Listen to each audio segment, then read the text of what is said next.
Hey everyone, it's Quickie Baby and welcome back to World of Tanks, and today I'm on the 1.4 test server showing you the fastest vehicle ever in World of Tanks. This is the Tier 10 French wheeled light tank, light vehicle, whatever you want to be calling it, is the EBR 105. And that 105 in its name probably dictates the caliber of the gun, this 105mm dealing 390 damage, but also, at least in version 1 of the test server, it also denotes the top speed limit of this tank. Look at this, we've got a speedometer right in the middle of your screen, and that is going to show us topping 100 kilometers an hour. That is something that you could probably only do in the fastest of light tanks going down slope in this game up until this point. And now you can do it while seemingly spinning in circles. Look at this circle that we're just creating here. We just did I don't know, I'm lost for words. This is just such a bizarre concept for me in World of Tanks. Now, I'm going to go on in a little bit and discuss about what this might have for implications of the game, but just for a second, I'm going to go with what my emotions were at the time,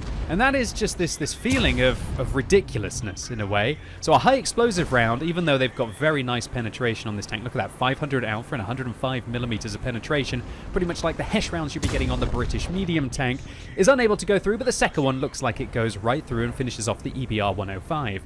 And in this scenario, we're not really getting much spotting, but I guess that's because pretty much everything on the enemy team is fast enough to be able to dodge with all the EBRs diving around, and the vehicles like our tank destroyers or the heavy tanks are unable to get vision on the medium tanks or the heavy tanks at the back. But this vehicle, it's not just fast, it's not able to just do these crazy circles. I'm creating some kind of like, this is what farmers go and do, and pretend that aliens are coming, right? Get your tinfoil hat on. No, it's French wheeled light tanks in the center of Malinovka. That is what is going on here. You can hear the sound of the tires screech as we go over over the roads there. That's a bit grating on the grating on the nerves. Hopefully Wargaming are going to have to patch that out. Oh my lord, that's really bad. But there you go. Hesh round, it's not a Hesh round, it's a high explosive round. Right into the back of the bat chat, I believe there, finishing him off. Timed it perfectly. Did we just really drive across the field in the first... Whoop! Okay, bit of a collision there, but luckily we're going backwards now, I believe, and we're able to go backwards, as we can see the speedometer at the moment at about 75 kilometers an hour. That collision actually nearly proved completely perilous because it was the first time that I pretty much stopped this entire game. And of course, when you're stationary in this vehicle, its profile from the side is actually quite large. So as I was saying, it's just so ridiculous that in the first 2 minutes of this game, we've just driven around in circles. Hardly anything has really hit us apart from an AMX-50B firing APCR rounds, of course, with the improved shell velocity that you would get on APCR. And then we just drove across the field, we did loops in front of multiple tanks, including medium tanks, killed their bat chat, and then got out. I mean, it's interesting to watch, right? I guess it's nice to watch on a test server, but is this what you want to be seeing in World of Tanks? Well, clearly, usually you wouldn't have half of the team to be wheeled light tanks, right? There wouldn't be 8 EBRs on your team and 8 EBRs on the enemy team. And of course, when there's just that much chaos all driving around, while somebody's not being a hipster, well, somebody is being a hipster, somebody's driving the AMX-13 105 and not the EBR on the enemy team. But luckily, our high explosive round goes in for 400, oh sorry, it was an APCR round for 420, of course that's just a marginal high roll here. I'm going to go and try and look for the second one on him, and there you go, right into the center of the vehicle, but I should get spotted for that. Oh, yeah, there we go, spotted, but evasive maneuvers. We've gone into the cruise mode now, and just look how ludicrous this thing is. So the cruise mode and the rapid travel mode, if you haven't watched my French-wheeled vehicles before, you can activate it by pressing your X key, which is the same key that you use to enter and exit the siege mode inside your Swedish tanks. However, I've rebound it onto a side mouse button. I'll be covering more of that probably in a later video, because for me, I have to take one of my fingers off either S or D to be able to press X or W. If I want to press X, it's rather awkward unless I use my thumb for it, I guess.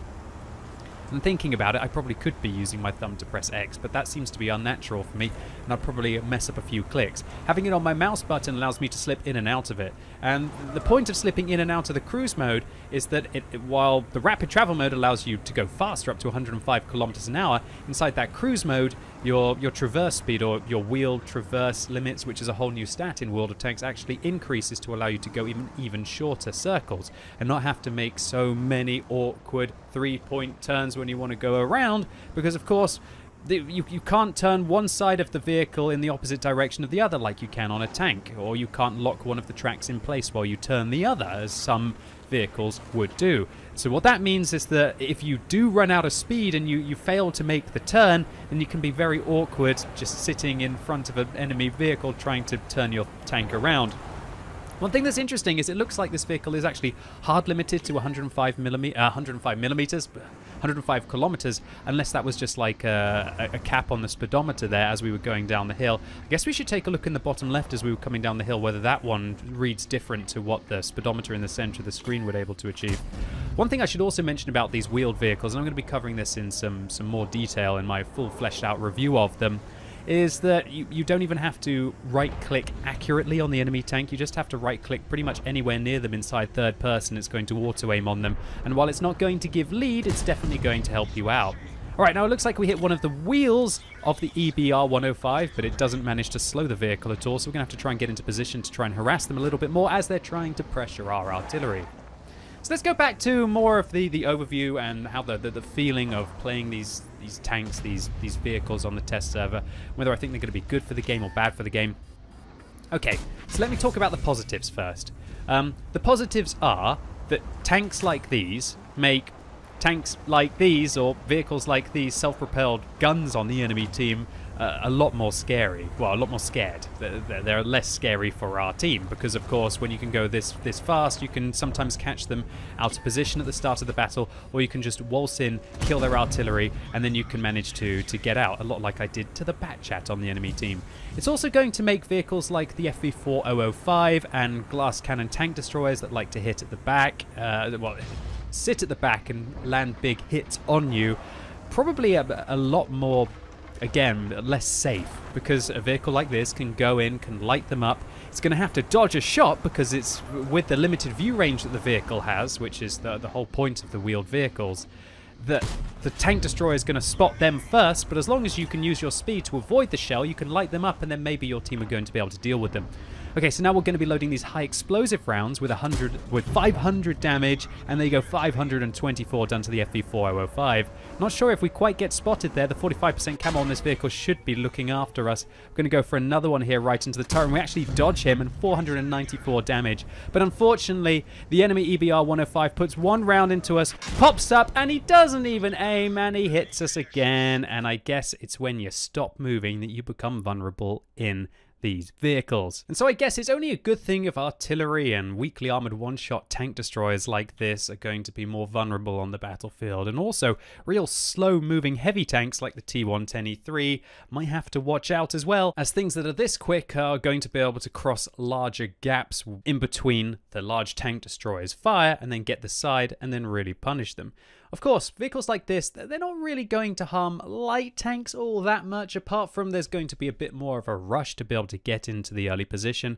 But this tier 10 light tank, or wheeled vehicle I should say, the EBR 105, is actually limited to 350 meters view range, and it can't use binoculars to try and max its view range out. So even if you fully pimp it out with Bond equipment, Bond optics, Bond vents, and a fully decked out crew, you can only get to about 470 meters view range on this vehicle, whereas with a fully decked out light tank, you can probably get to 550, 600 meters. And while their camo rating is really good, but fully decked out, again, about a 45%, it's only about 5% better than a tier 10 light tank would be. And so clearly, a regular light tank is going to be able to outspot a wheeled light vehicle. So now I want to touch on the negatives of introducing a tank like this into the game. It just feels too fast. It doesn't feel like World of Tanks anymore. Do we really want this to be some kind of skittish game where it all relies on clutch reactions and clutch little movements to be able to outposition your opponents? Call me out if I'm wrong, but I think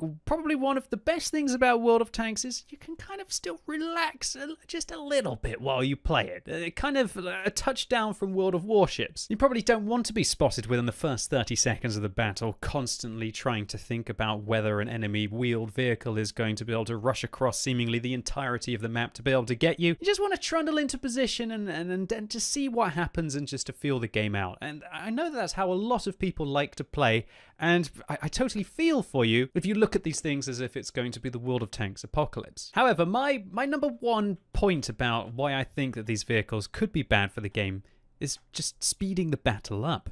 I don't know about you, and maybe this is just a subjective opinion, but it feels like the game is getting faster and faster and faster these days. And I'm not just talking about the speed of the vehicles. Everything's got higher penetration, higher alpha damage, higher DPM without necessarily the hit points of the vehicles increasing. Feels like all of the maps have been streamlined to try and encourage engagements at certain points down corridors, and after the crunch has happened, then it just seems like one team waltzes over the others. And I get this a lot from +0, -0 matchmaking, because when all of the vehicles have the same capacity, everybody is confident in themselves.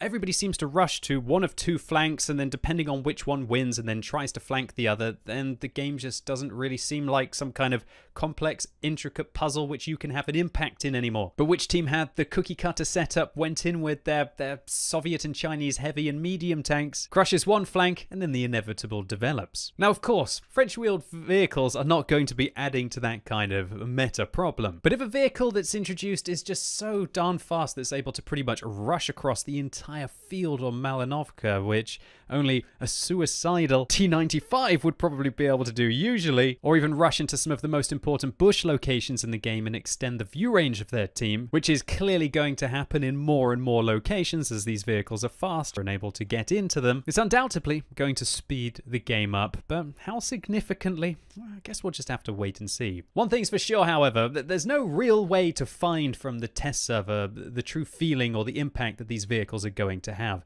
Considering this is such a fundamental change to the game, it would almost be better if Wargaming were able to put in some kind of a micro patch and then allow some closed group of testers to take them out onto the live server and see how they perform, just like they did with the Tier 8 French premium wheeled vehicle. But that vehicle felt fairly balanced, definitely capable of some incredible games in the right situation, but also just some horrific games as well. One bit of news that I can now talk about, considering that version 2 of the test server has just gone live, is that, well, this will be good news for you if you think that this looks like the apocalypse. Wargaming have already decided to tone down the top speed limit of this vehicle from 105 kilometers an hour down to 95 inside its rapid travel mode, and from 75 to 70 backwards, and from 75 to 70 top speed limit inside its cruise mode, and also nerf its engine power significantly from 820 down to 750.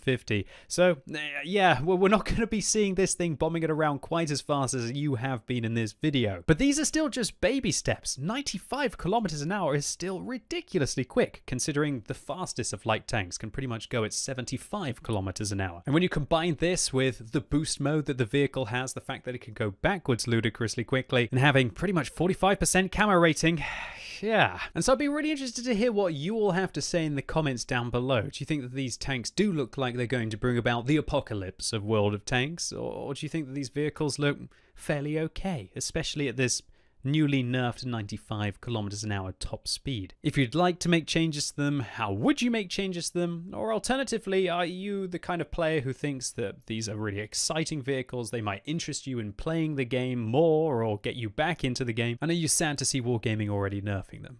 Alright, well, that's it for today. I just wanted to get this video out to have an overview for the feeling of the Panhard EBR 105. Stay tuned to this channel as I will be updating you of the entirety of the French wheeled light tech tree now that we've got a better idea of how it's going to be balanced on the second iteration of the test server. If you enjoyed this video, give it a thumbs up, but if you hated it, give it a thumbs down. And as always, thank you so much for watching. You've been epic, and hopefully I'll see you soon.